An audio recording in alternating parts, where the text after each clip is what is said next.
Selanjutnya, mari kita lihat ada seorang wanita. Dia mungkin adalah seorang pelacur di kota itu. Karena, kudengar dia adalah seorang pendosa. Seorang pendosa mungkin dianggap sebagai pelacur. Saat itu ada seorang Farisi bernama Simon. Mengundang Tuhan Yesus Kristus ke rumahnya untuk makan. Tepat pada saat itu, saat perjamuan sedang berlangsung, seorang wanita membawa botol pualam berisi minyak wangi berharga untuk mengurapi kaki Tuhan. Mengurapi kakinya. Dia berdiri di dekat kakinya sambil menangis. Air matanya membasahi kaki Tuhan. Lalu menyekanya dengan rambutnya sendiri. Dan dengan mulutnya terus menciumi kakinya. Serta mengurapinya dengan minyak wangi. Tepat pada saat itu, tuan rumah yang mengundang Tuhan Yesus Kristus ke perjamuan itu. Si orang Farisi itu berpikir dalam hatinya. Jika Yesus benar-benar seorang nabi, maka dia pasti tahu wanita makam apa dia ini. Karena wanita ini adalah seorang pendosa. Maka Tuhan Yesus segera berkata kepada orang Farisi bernama Simon ini. Simon, ada sesuatu yang ingin kukatakan padamu. Dia segera berkata, Tuhan, silakan katakan. Dia berkata, Guru, silakan katakan. Lalu, Tuhan berkata kepadanya, ada dua orang yang berhutang kepada seorang penagih hutang. Yang satu berhutang 500 dinar. Yang satu berhutang 100 dinar. Yang satu berhutang 50 dinar. Yang satu berhutang 500 dinar. Karena kedua orang yang berhutang ini tidak memiliki kemampuan untuk membayar hutang, maka penagih hutang itu menghapuskan hutang mereka berdua. Menurutmu, siapakah yang akan lebih mengasihi penagih hutang itu? Lalu Simon menjawab, kurasa orang yang hutangnya lebih banyaklah yang lebih mengasihi penagih hutang itu. Tuhan Yesus menjawabnya, jawabanmu benar. Lalu Tuhan menghadap wanita ini dan berkata kepada Simon, apakah engkau melihat wanita ini? Aku masuk ke rumahmu. Engkau tidak memberikan air untuk membasuh kakiku. Tetapi wanita ini membasahi kakiku dengan air mata, dan menyekanya dengan rambutnya. Engkau tidak mencium aku. Tetapi wanita ini, sejak aku masuk ke rumahmu, dia tidak henti-hentinya menciumi kakiku.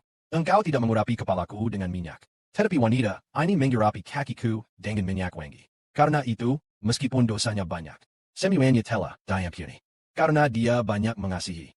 Tetapi orang yang sedikit diampuni, sedikit juga kasihnya. Lalu Tuhan berkata kepada wanita itu, dosa-dosamu telah diampuni. Orang-orang yang bersama mereka berkata dalam hati, siapakah orang ini? Dia bahkan mengampuni dosa orang. Yesus berkata lagi kepada wanita itu, imanmu telah menyelamatkanmu. Percayalah dengan damai sejahtera. Inilah kisah tentang wanita ini. Wanita ini datang ke hadapan Tuhan. Yang dosanya diampuni adalah. Maka saudara Sibo ingin menyampaikan, apakah wanita ini seorang wanita yang bijak? Dia tetaplah seorang wanita yang bijak.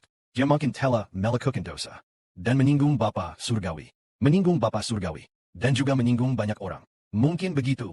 Mungkin juga menyinggung banyak keluarga. Tetapi dia mengerti bahwa dosa yang begitu besar.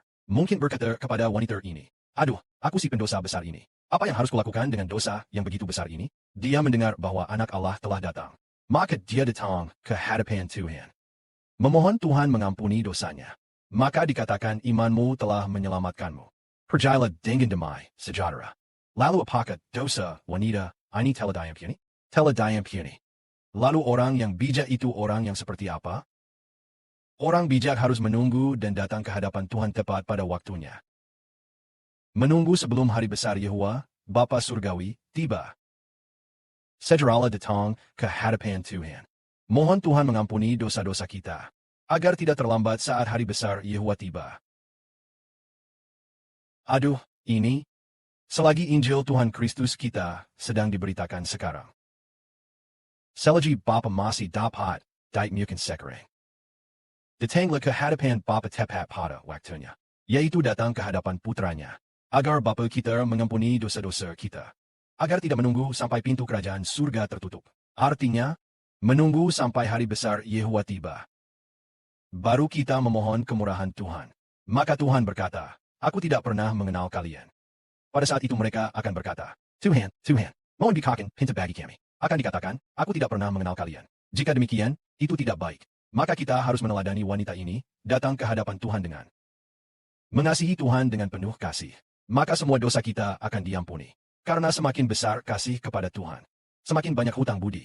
Semakin besar, holy kasih kepada Tuhan. Mendapat pengampunan juga semakin banyak kemuliaan bagi Bapa dan